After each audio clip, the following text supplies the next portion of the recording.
ابھی ہمیں جوائن کیا ہے محترم جناب مولانا محمد سعید یوسف صاحب نے، جو آزاد کشمیر میں جمعیت علماء اسلام کے امیر بھی ہیں اور وہاں پر الیکشن بھی لڑتے رہتے ہیں۔ السلام علیکم مولانا سعید یوسف صاحب، بہت شکریہ آپ نے ہمیں وقت دیا۔ جی وعلیکم السلام جی ورحمۃ اللہ وبرکاتہ۔ جی مولانا صاحب، آج ہم بات کر رہے ہیں آزاد کشمیر میں قادیانیوں کو ابھی تک آئین کے تحت کافر قرار نہیں دیا گیا۔ آپ کیا سمجھتے ہیں کہ قادیانی آزاد کشمیر میں کتنے ہیں اور کیسے کیسے وہ مسلمانوں کو گمراہ کر رہے ہیں اور اپنی سرگرمیاں جاری رکھے ہوئے ہیں؟ بسم اللہ الرحمن الرحیم۔ وسال ٹھیک ٹھاک شکر گزار ہوں کہ انہوں نے آج کا پروگرام ایک بہت ہی اہم ٹاپک پہ رکھا ہے۔ آزاد کشمیر میں بالاسف شدید یہاں پر جو ہمارے قریب ہی کوٹلی کا ضلع ہے، اس میں قادیانیوں کا ایک بڑا نیٹ ورک ہے اور تقریباً 18 کے قریب ان کے مراکز ہیں وہاں پہ۔ تو وہاں ایک عرصہ سے ان کا ایک نظام چل رہا ہے اور ہماری جو دعوتی جماعتیں ہیں وہ وہاں پہ کام کر رہی ہیں اور الحمدللہ اس کے اثرات اور ثمرات بھی نظر آ رہے ہیں۔ لیکن دوسری طرف جو ہمارے ہاں بڑا المیہ رہا وہ یہ کہ سب سے پہلے مرزائیوں کو غیر مسلم اقلی قرار دینے کی قرارداد کی سعادت بھی آزاد کشمیر اسمبلی ہی کو نصیب ہوئی تھی۔ یعنی پاکستان سے پہلے آزاد کشمیر کی اسمبلی میں یہ قرارداد آئی تھی کہ ان کو غیر مسلم اقلیت قرار دیا جائے، اور ہمارے میجر ایوب صاحب تھے، انہوں نے یہ قرارداد اسمبلی میں پیش کی تھی۔ لیکن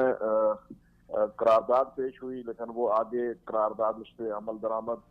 جذباتیت ہمارے ہاں زیادہ ہوتی ہے، ہم جو ہے وہ ان چیزوں کو شاید پوری طرح سمجھتے بھی نہیں ہیں یا ان کو پوری طرح اس کی اہمیت نہیں دیتے۔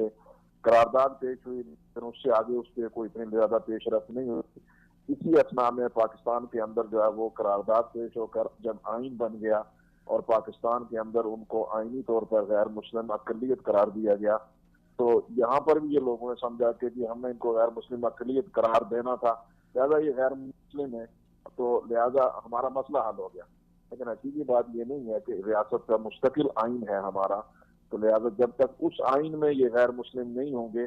تو غیر مسلم تو ہیں لیکن جو آئینی تقاضے ہیں وہ اس وقت تک پورے نہیں ہوں گے۔ ہم نے اس سلسلے میں متعدد مرتبہ کوشش بھی کی اور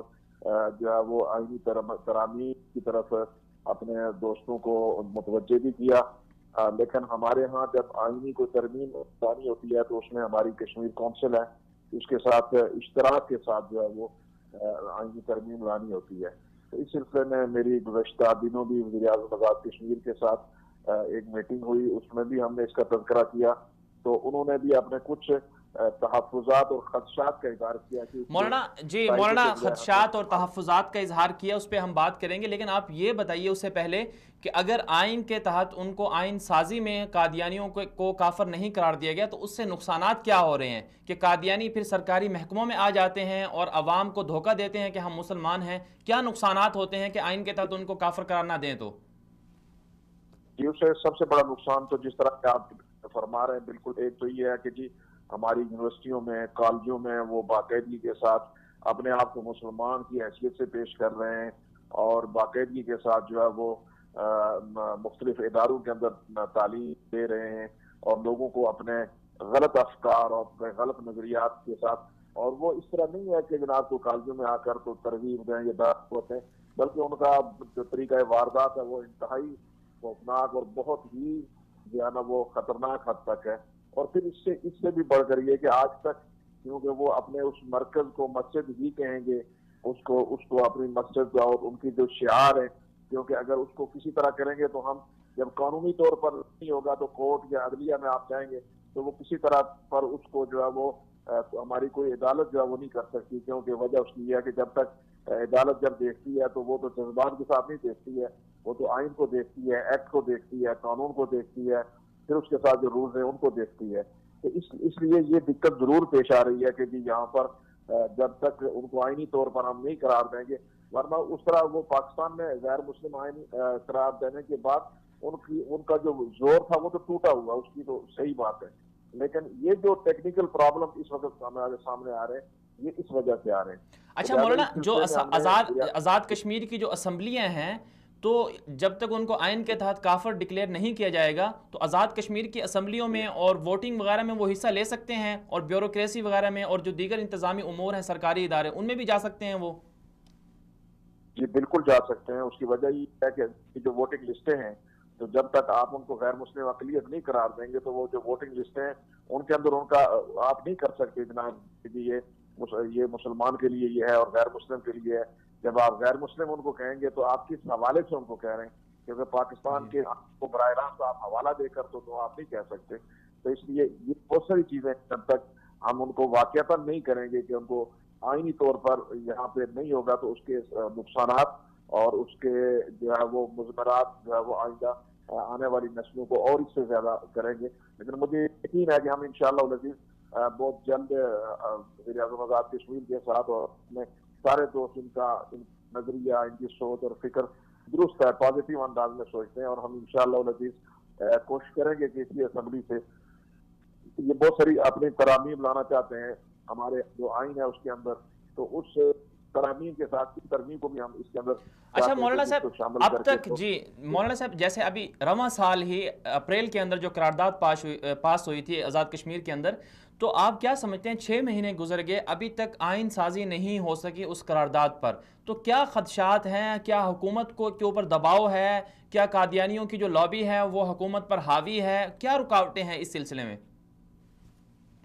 دیکھیں اس میں دو تین طرح سے جو ہے نا وہ چیزیں سامنے آ رہی ہیں. ایک تو یہ ہے کہ لابی بھی ہو سکتی ہے، اس کا بھی انکار نہیں کیا جا سکتا. ظاہر ہے کہ وہ ہر جگہ پر اپنے طور پر کام کرتے ہیں اور ان کا طریقہ واردات مختلف ہوتا ہے کہ جب آپ ان کو غیر مسلم اقلیت قرار دیں گے، اقلیتی نشستوں میں یہ اسمبلی میں آ جائیں گے، فلاں ہوگا فلاں ہوگا، اس طرح کی بہت ساری چیزیں جو ہے وہ کہی جاتی ہیں. لیکن یہ تو اس وقت ہوگا کہ جب یہ اپنے آپ کو غیر مسلم تسلیم کریں گے، لیکن اپنے آپ کو غیر مسلم تسلیم نہیں کرتے. تو لہٰذا یہ میں نہیں سمجھتا ہوں کہ یہ تو اتنے بڑا جو ہے نا وہ ایشو ہے یا اتنی بڑی رکاوٹ ہے جس کی وجہ سے نا. لیکن اصل بنیادی وجہ یہ ہے کہ قرارداد میں نے پہلے بتایا کہ آزاد کشمیر میں 74 کا ہمارا ایک ایکٹ ہے، اس کی ترمیم یہ کرنا چاہتے ہیں اور اس کے اندر جو ہے وہ بہت ساری چیزیں ہیں وہ لانا چاہتے ہیں. لیکن ہمارے ہاں ترمیم اس طرح نہیں ہوتی جس طرح پاکستان میں ہوتی ہے. ہمارے ہاں ترمیم کے لیے جو ہے کشمیر کونسل جو پاکستان میں ہے اس سے باقاعدگی کے ساتھ جو ہے وہ اجازت لے کر تو پھر ایک جو ہے نا وہ آئینی پیکیج یا آئینی ترمیم جو ہے وہ سامنے لائی جاتی ہے. تو شاید اس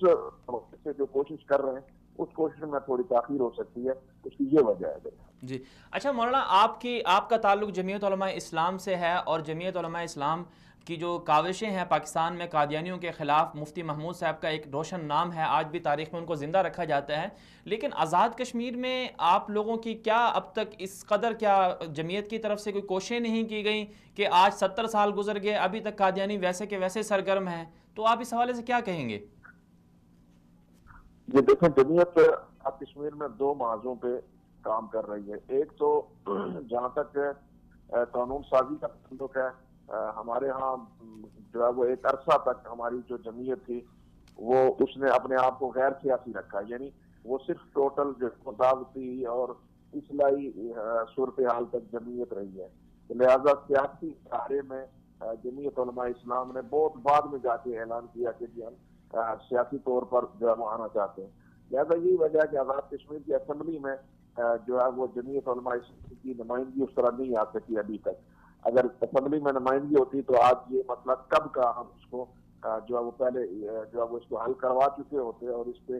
اپنا جو ہے وہ اپنا موقف بڑا واضح اور ٹوک رکھ چکے ہوتے. لیکن اب جمعیت علماء اسلام جب پارلیمنٹ میں نہیں ہے تو اس کے پاس دو ہی ہے. ایک تو یہ ہے کہ جی وہ جو ہے وہ حکومت پہ دباؤ ڈالے، حکومت کے اوپر جو ہے وہ ہمیشہ دباؤ رکھے، اور ہم نے ہر وقت جس وقت بھی جو بھی حکومت رہی ہے اس کے ساتھ ہمارا اس مسئلے کے اوپر ہمیشہ جو ہے وہ اپنا دباؤ بھی رہا اور حکومت کے ساتھ ہمارا اصرار رہا کہ یہ آئین کے اندر آپ ترمیم کریں اور ترمیم کر کے. لیکن اگر دوسری طرف ہمارے پاس نشستیں ہوتی